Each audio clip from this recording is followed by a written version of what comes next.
നമസ്കാരം. ബിബിൻ കരുവേറ്റ സ്പീക്സിലേക്ക് ഏവർക്കും സ്വാഗതം. ഫ്രാൻസിസ് മാർപ്പാപ്പയുടെ ഖബറടക്ക ശുശ്രൂഷകൾക്ക് ശേഷമുള്ള ഞായറാഴ്ചയാണല്ലോ ഇന്ന്.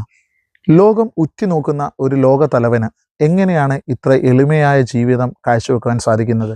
ഫ്രാൻസിസ് മാർപ്പാപ്പയുടെ ജീവിതം നമ്മൾ പരിശോധിക്കുകയാണെങ്കിൽ ഇത്ര എളിമയായ ജീവിതം നയിച്ച ഒരു സഭാതലവൻ വേറെ എവിടെയും നമുക്ക് കാണുവാൻ സാധിക്കുകയില്ല. ക്രിസ്തുവിനെ അനുഗമിക്കുന്നവരാണല്ലോ ക്രിസ്ത്യാനികൾ.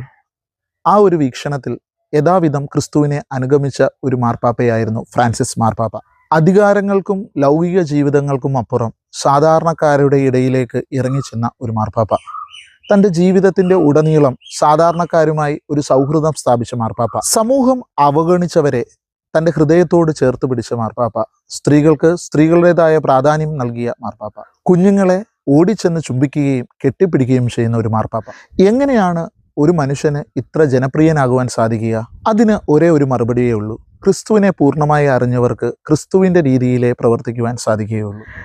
ദൈവത്തെ പൂർണ്ണമായി അറിഞ്ഞ മനുഷ്യർക്ക് ചുറ്റുമുള്ള ആളുകളെ പ്രകാശിപ്പിക്കാനേ സാധിക്കുകയുള്ളൂ. നമ്മുടെ ജീവിതത്തിലും അദ്ദേഹത്തിൻ്റെ ജീവിതം നമുക്ക് മാതൃകയാകാം.